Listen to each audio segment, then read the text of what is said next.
Vancouver is located in one of the most biodiverse locations in Canada. As we reside within a rainforest, there are hundreds of millions of species native to the land and sometimes limited to this area. For these reasons, Vancouver and its surrounding cities have made it a priority to become as sustainable as possible, aiming to achieve goals set for both 2030 and 2040. The City of Vancouver has set up specific projects they are working on and plans to achieve each project alongside constant progress updates on the Green Vancouver page of their website. In this presentation, we will go in depth through the ways Vancouver is moving towards complete sustainability and their goals for the future. A quick summary of Goal 11. Goal 11 of the Sustainable Development Goals focuses on the importance of sustainability. In this goal, we see the focus of creating a clean, safe, and easy to live in city. Vancouver itself. Vancouver is located in the Burrard Peninsula and is surrounded by temperate rainforests. For this reason, there are many precious specimens that are native and limited to this area. Now, let's dive into Vancouver's sustainable history.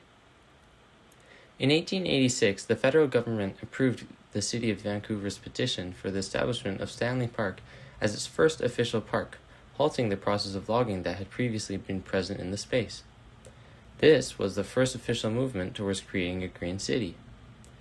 Jumping all the way to the 1970s, the world was finally starting to become aware of the continuously accelerated risk of our environment's health. Because of this, small independent organizations started forming, such as Greenpeace in 1971. In 1990, Vancouver became the first city in North America to address the climate change with the Clouds of Change report, which outlined simple goals to reduce the effect Vancouver had on the climate. More recently, in 2020, the GCAP, or Greenest City Action Plan, was completed. This was a 10-year-long movement to make Vancouver a more sustainable city.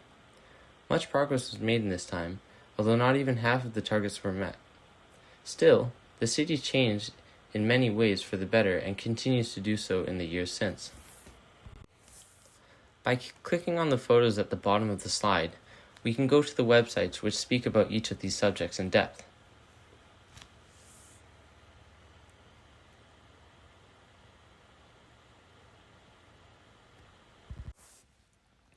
And finally, today.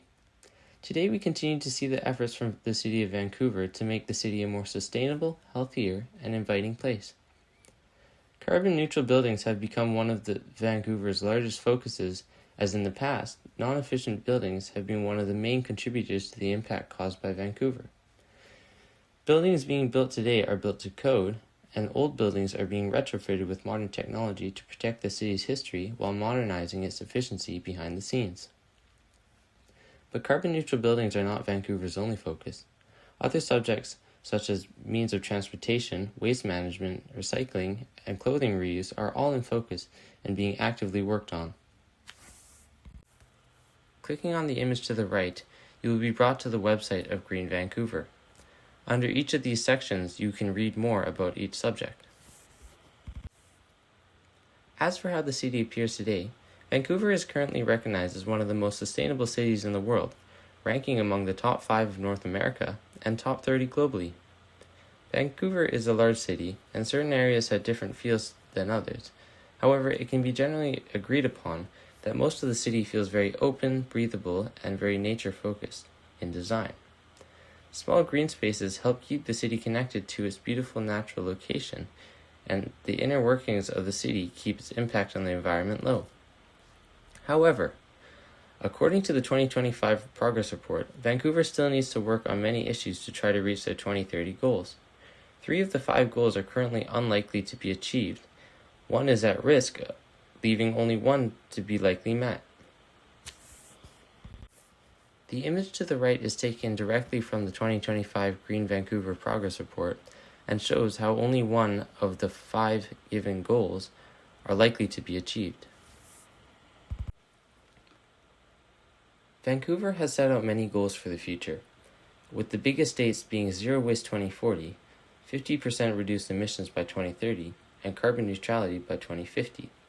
Although these goals are big and easiest to keep in mind, It is the small and sometimes forgettable steps that we need to focus on to achieve them.